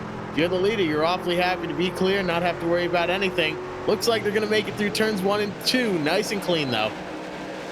They are. You see them. They go, wow, they go very low here on the dog leg after that restart. And we'll see and continue to update you if anything occurs in there that may affect the shakeup of the point standings. Well, again, we'll try our best when everything is said and done to try and paint you a good picture of who all is in position to transfer in. But of course, you know, there's more going on than just second split. There's third, there's fourth. There's several. I think there was about, when we loaded in, I saw upwards of about 170, 180 drivers signed up for this race. Now, many of those drivers in the bottom 2 or 3 splits, they're pretty much just running a glorified seat open race tonight. Obviously, they're not competing. They're just doing it to have fun. But many of these top 3 or 4 splits are where you're going to see the drivers who have collected enough points to have an opportunity to try and compete for that. And there you see out front, really nothing different as you see the margin continuing to stretch for Seth the Merchant and Donovan Strauss running 28.5s. And I mean, nobody else in the pack really able to get up to their pace right now. You see a couple 28.5s throughout the field, but the gap that they've opened has really been something to see.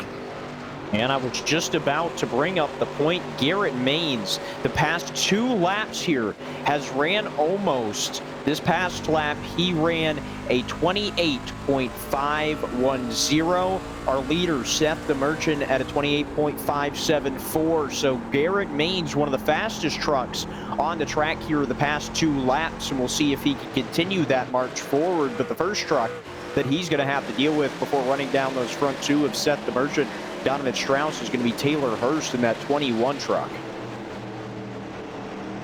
It has been, and we'll once again look. There's another caution to report of in second split, and we're going to see it right here on the front straightaway. And just looks like somebody drives down, gets in the right rear of somebody entering 1, and that's going to be the end of it for those trucks. As it looks like that that wall chewed up and spit out the 25 machine who tagged somebody in the right rear. So no doubt about it, we have not had the same amount of cautions that second split has had. And again, you talk to many of the drivers and keeping up with many of the points position battles, that has been par for the course this season when we talk about second split. But up here in the top split, DeMerchant, Strauss, and there you see Taylor Hurst running up in the top 2. It's starting to get pretty hairy around that battle for about 11th or 10th or so. Garrett Conrath is starting to make his way up, and again, Conrath was a self spinner that brought out our 4th caution flag of the evening, but right now starting to do a nice little rebound effort here. He's up into the top 10, and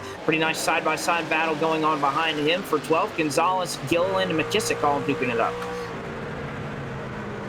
Lots of good battling going up front here. Eddie Kerner has come down taking tires, and now that sort of throws his strategy out the window. And I think a lot of people are going to be a little upset with him after the race, but he did what he had to do. He gambled. Unfortunately, it didn't work out for him. I don't think it's going to work out for him in the end here. But up front, still, Seth the Merchant, Donovan Strauss. You mentioned that Garrett Maines was one of the faster trucks out there and running them down. But honestly, he's had a couple really quick laps, but then it falls off by about a 10th or 2/10. So if Seth the Merchant, Donovan Strauss are constantly every lap running 28.5, 28.6, and Garrett Maines back there does 28.5, and then does 28.8 the rest of the time, it's not really balancing out. So he's had a couple good laps. He was really quick. I think he was pushing it, but now he's starting to fall off again, and a 2.5 second lead for these 2 drivers up front. Honestly, if it stays green, it's going to be hard to catch them. It's almost their race to lose. The rest of the field needs to find over a 10th a lap to even get to their bumper. I think that may very well be out of the question at this point of anybody having any hope of running down Seth the Merchant and Donovan Strauss. And again, I mentioned I had a pre-race discussion with Seth the Merchant, who, I mean, many know in the iRacing community, one of the most respected sim racers out here on the service as far as his driving ability, as far as his setup building capabilities. And, you know, he told me point blank that I think this is the best setup that I've ever built. And when he says that, you listen, and he has certainly proven that right now, as he and Strauss are both just putting a good whipping on this field right now. They're top two, and what is nearly now a 3-second gap back to Taylor Hurst. One battle going on right here, though. It was almost Garrett Conrath who got loose underneath Isaac Gann off of turn 2. It was almost a replay of what was going on just a little bit earlier when he self-spun off of 2 to bring out a caution flag. And really, it's the best battle going inside the top 10 is Gann trying to hold strong on the outside. And again, we'll get a nice little side-by-side here as we'll get another restart in second split. We've seen a lot of those tonight.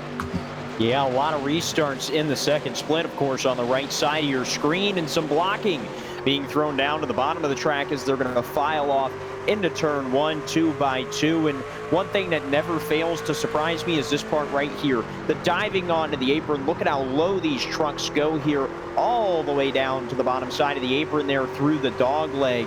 And, and a truck hard in the wall. And there's the 10 truck going hard into the wall as well, and quite a few trucks collected again. Second split, going to go under caution again, Blake. Man, is it second split or the bottom split that we're watching? I can't really tell with just how many accidents we've seen, and especially with all the drivers that are out there trying to struggle and make their way in. So it's definitely tough to see these drivers who, again, when you talk about the overall scope of the iRacing service, I mean, these are the top 1% and 2% when you look at the overall iRating standings on the oval side as far as that's concerned. It's definitely tough to see drivers who, are very respected, very quick, but obviously, it takes a field to try and make a race happen. But the racecraft or whatever it may be, the desperation starting to set in on these late restarts. It just it isn't able to work out. Yeah, it's surprising because, like you said, these guys are the top 1%, if not the top 1%, the top 1% of drivers out here on the service. Think about it. All the hundreds, literally over 100,000 drivers, almost 200,000 drivers on the service, and there's 31 that made it into this top split. That's it. And you can go out there, and dare I say Asphalt Oval is the largest, most popular grouping on the service. If you go out there and you look at some of these guys, man, it's amazing the talent that they have behind the wheel to earn one of these spots here. And we're going to show you on board, and we have a couple of casualties to report when it comes to the second split, and many of the drivers that we were mentioning earlier that it would be very good to see whether they were able to qualify their way in or not. Blake Bryant, not exactly around the cutoff, but you see he is involved in this once again, and you see piling in right there, the 32 machine. That is Sean M. Butler, and really unfortunate. Of course, he was one of the underdog stories that we were talking about coming into tonight. Definitely didn't have the iRating that many of these guys sport out here to try and collect as many points as possible.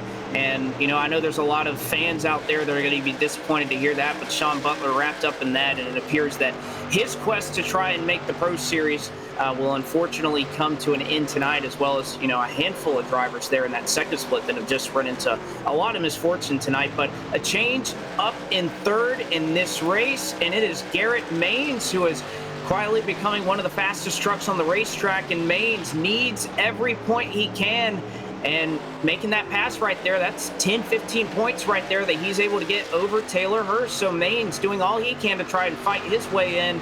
He's doing all he can. He's up on the podium right now. Yeah, Garrett Maines has been showing the speed here in this final run pretty much the whole time, driving his way back up through the field, of course, after falling back through one of the runs they were getting shuffled on the outside of 3 wide. He's gone all the way back to as far as 16th this race, Blake, and has just fallen back and then came back every single time. Unfortunately for him, though, the tires have started to show their wear, and he has fallen back off of the front 2.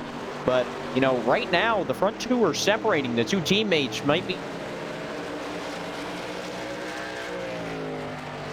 little bit of an issue right there. We'll see if we can overcome some of the technical difficulties there with Ricky Springer that perhaps he's experiencing. But nevertheless, Maines is really even out, as he was talking about, with these front 2. But there's just not enough time. We approach 7 laps to go, now 6 is Seth the Merchant going to work off the corner in this Road to Pro season. And I think Jeff McConey did a nice job of laying out the math for us that they needed to make up that time. And Jeff, they really haven't done a lot to try and bite into that lead. And I don't think outside of a caution flag or anything to shake things up that they're going to be in a position where they're going to be challenged for this win.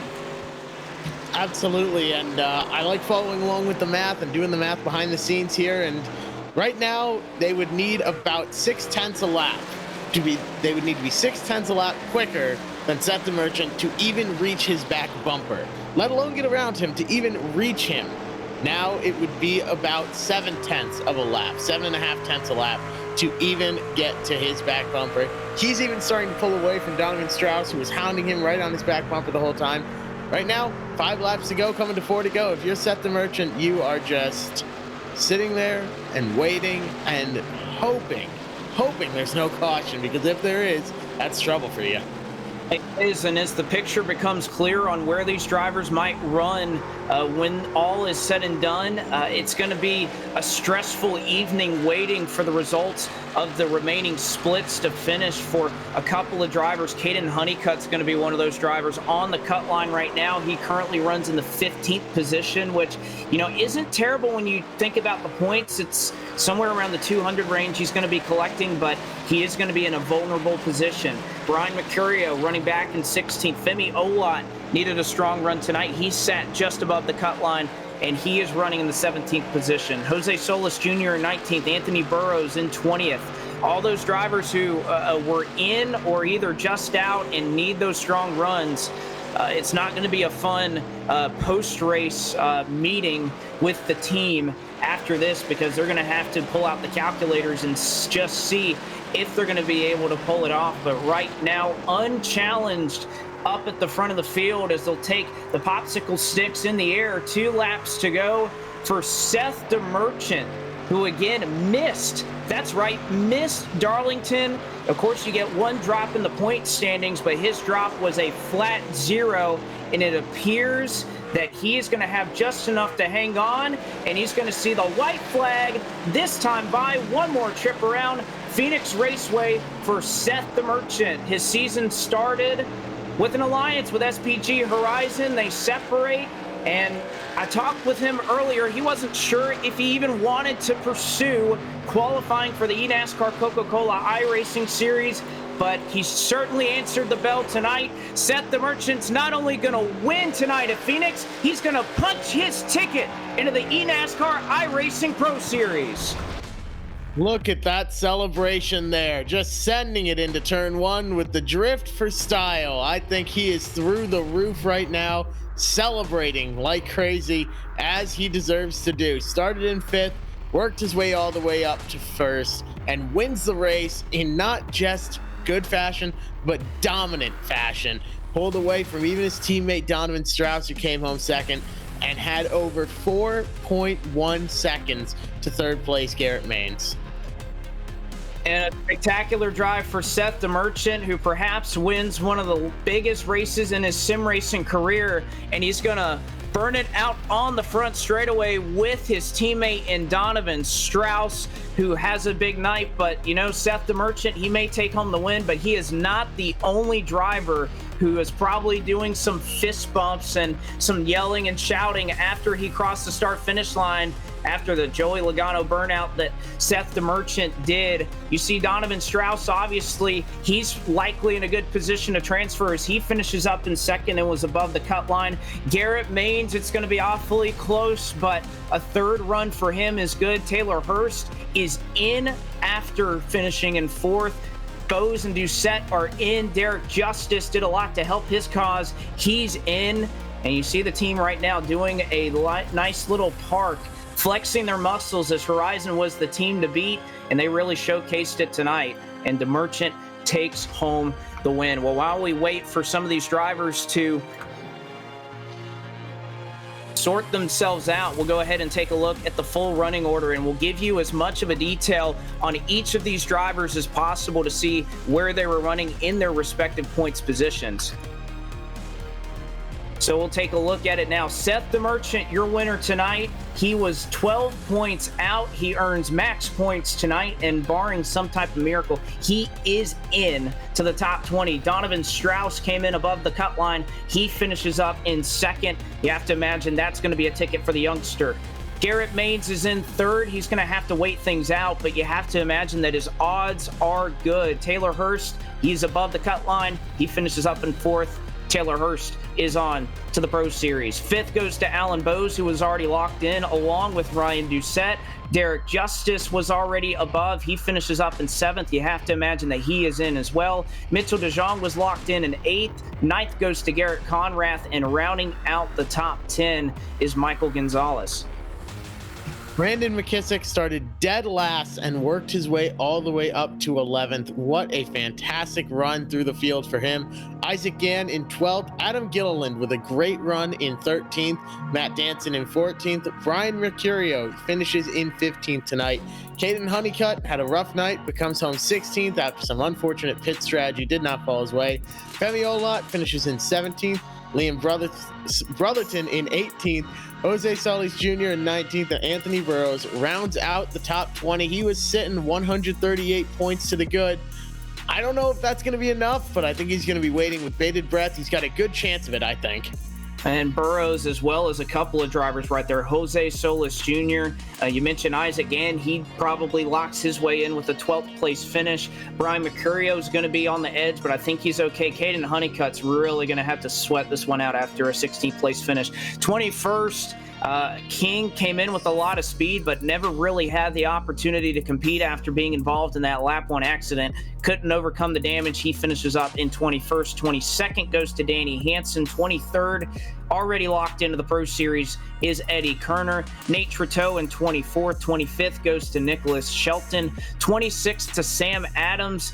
And then unfortunately 27th, Drew Freenage, not going to be enough. He is going to come up just short of cracking the top 20. Will Cooley is in 28th. 29th is Corey A. Carpenter. 30th is Jake Matheson. 31st is Tucker Minter.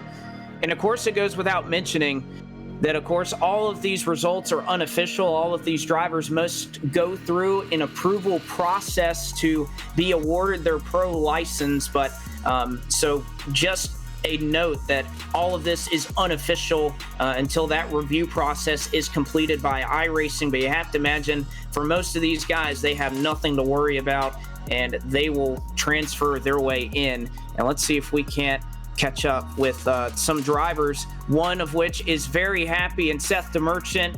And Seth, you told me bluntly, I think this is the best setup that I've ever built, and I think I believe you after the performance you just put on. Yeah, dude, unbelievable fast car, and just great teamwork there by me and Donnie on the restarts, and Taylor was helping us out there to keep our track position. And I knew as soon as those guys in new tires blew by us, and then 20 laps later we passed them back, that I thought we were unbeatable. Because, man, that car drove itself, dude. Just unbelievable. Seth, I know you did a great job, obviously, for yourself. You were 12 points back at the cut line with that drop coming into tonight, and I can't imagine a scenario where you haven't transferred your way into the Pro Series. The climb for you to get here these last couple of weeks has been really impressive. So just talk about that, because I know you had a hole to dig yourself out of. How good does it feel to get out of it and get into the top 20 once again? Yeah, about 3/4 the way through the season, I had completely given up because I got wrecked out of 2 straight races, and I went from being, I think it was like 8th or 7th in points, back to outside. And I skipped Darlington completely, and then Dover I ran on a setup that was made for a different track without doing any practice. So then after that, we decided that we were going to go for it, and me and Donnie just doing tons of testing for this track, Texas, Martinsville, and we just were really fast all 3 weeks, and we're able to get the points we needed and get back in, but for both of us. was about to say, because I know I had a conversation a couple of months ago with you, and I think I heard that in you that you were looking forward to doing a lot more private events, that perhaps the grind to get to the Coca-Cola Series was not what you had in your future. What really made you change your mind, not only for yourself, but I know the rest of your team, who I know you have a great group of drivers as well. I know Jordy Lopez was insanely competitive early on in this Road to Pro season, as well as a couple of others. What convinced you to get back out here and try to see if you could crack the top 20?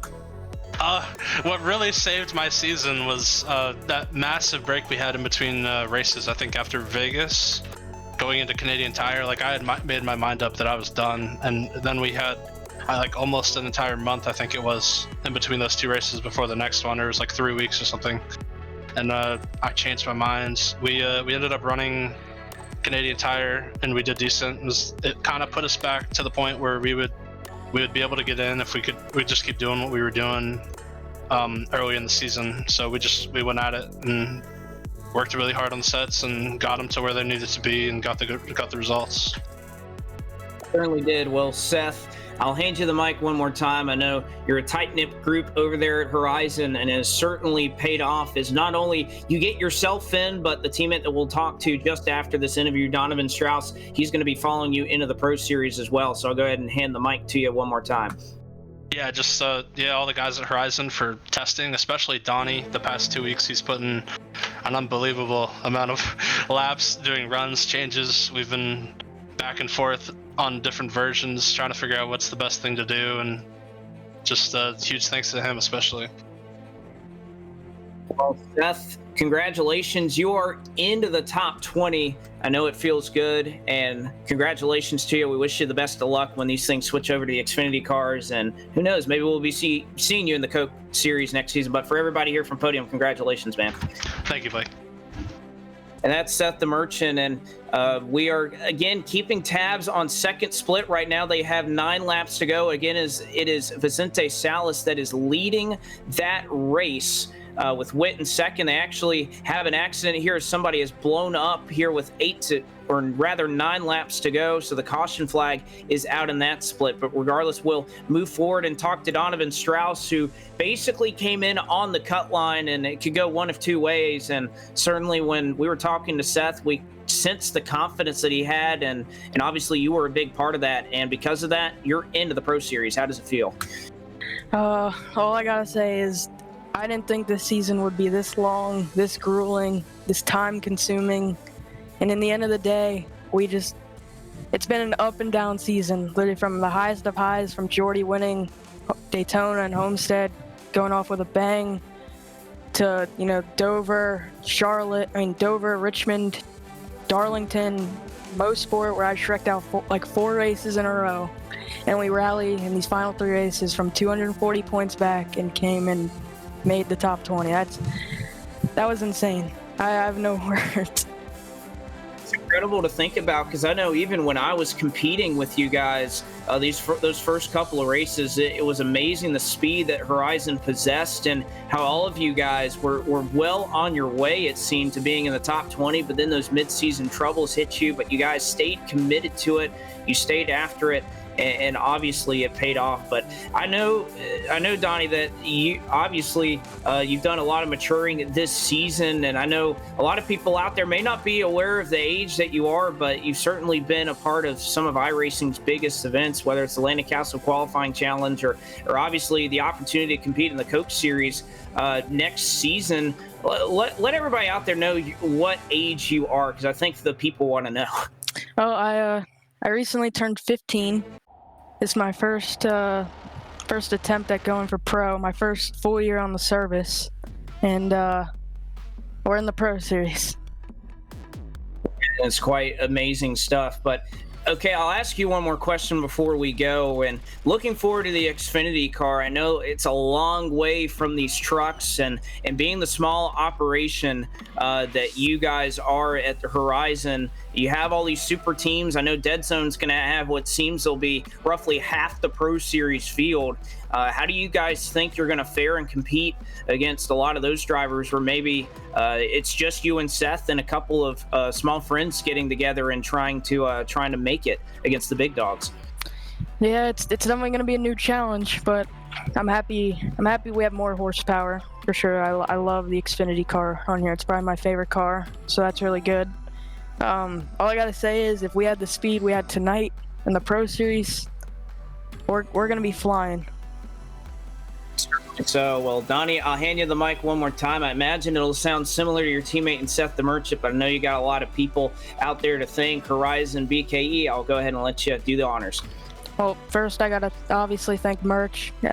I couldn't have been here without him.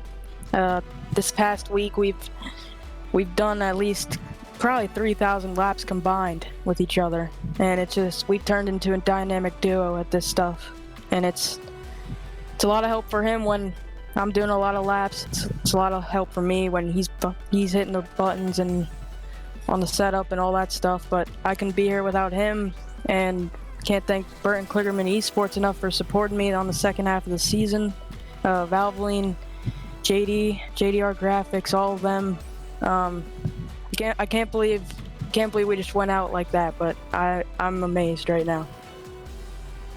Well, congratulations to you, Donnie, and 3,000 laps. I think we all hear that and we just cringe a little bit, but that is the commitment it takes to run up here at the top level and try to beat all these guys. So, Donovan Strauss, congratulations. You'll be in the Pro Series, and we look forward to watching you and Seth compete in there. Thank you, Blake. And we move from one. Donovan Strauss says, another update for second split. 5 laps to go. They have their restart coming at the moment. It's still Salas and Witt out front, and they'll try to get it by. And, of course, we'll have a much better picture of the point standings afterward. And I think one driver that's really interested in how that'll shake out, although I think, I'm sure you've punched your calculator a couple of times, Garrett, but I think you're in a good position because obviously you finish up in third. You almost max out your points. So 21 points below the cut line, but I think it's safe to say you're in a great position to make it. Yeah, for sure. I'm actually watching the broadcast right now. Definitely hoping for Vicente to win with him being on Elliott Sadler Esports with me. I know he's put a lot of time into this and committed, countless hours to making it happen. And I think both of us, I think he's going to be in by a really tight margin if he does. I think all of us are within a few points for probably like 5 or 6 positions deep. I think we're in, but I'm just staring at the spreadsheet with like 60 other people just waiting on it to update. It's definitely a nail biter here. That was as much as we could get tonight. We were all joking about it pre-race. I knew we had like an 8th to 15th place qualifying setup at best, you know what I mean? And we went out there and we kind of already assumed the joke was, yep, Garrett's going to qualify last. And sure enough, we go out there, we get tight and qualified last again. But it's literally like the most stress-free thing when all you can do is gain. And just, even though we didn't get the win tonight, I feel like we probably finished where we should have in reality, and we avoided all the mess, so I can't complain.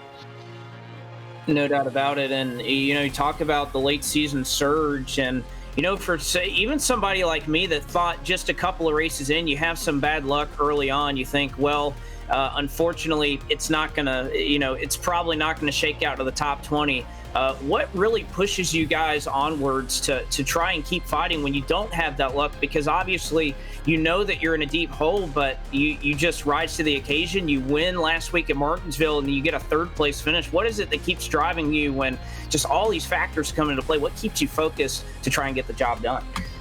Well, I can tell you, I didn't feel like, saying that my summer was, burdened for no reason. I took my simulator down to Charlotte every single week and set up in a hotel.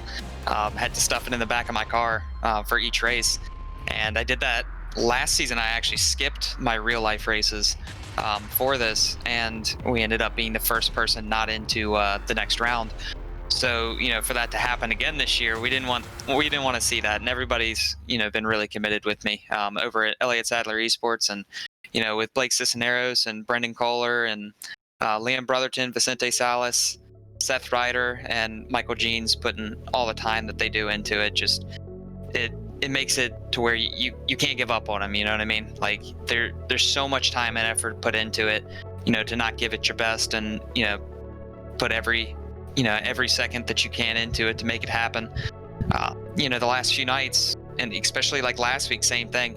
I was up, past midnight numerous nights, getting, very little sleep, just trying to get this car ready for the next week. And, it ended up paying off. It's the best 2 finishes I've ever had in Road to Pro, and it all comes when you put the effort in. All right, Garrett. Well, we'll let you get back to punching your calculator and watching this final restart. But before we let you go, I'll throw you the mic one more time. Yeah, I gotta thank Smithfield, for sponsoring me this season. Glad to have given them the best shot that we could to get into the next round for the Pro Series, and everybody at 101 CBD, Sim Seats, Strickland Hardy, everybody at ESC, and I already named them off. Big thank you to them for all their help, and the guys at Richmond Raceway Esports. Fingers crossed we can get it done for them. Absolutely. Well, we'll see if you're able to get it done in the next step, because we believe, to the best of our observations, can't confirm it yet, but we'll assume that the odds are good that we'll see you compete in the Pro Series. So we look forward to that, and congratulations not only on your win last week, but on the 3rd place run tonight. Appreciate it, Blake. Thank you. Well, all right, we have a little bit of a treat for you starting to get set up. We have a green-white checkered coming up in second split right now. It is still Solace out front, right in second. Witt is in third, Hauk is in fourth, and Zach Nichols is in fifth. And we will try and see if we can't find a way to show you exactly what is taking place on screen in the next couple of moments with second split, and we'll eventually get up to wrap up our show after that. But if not, we could just do a radio style call as the green flag is out. Vicente Salas again on the loud pedal as we see a couple of 2 and 3 wide moves going into corner number 1, and it's been a pretty trivial race. We saw another spin, and somebody gets dumped on the dog leg. That's the 4 car, and it looks like the 4, I believe that's Benjamin Nelson. Oh no,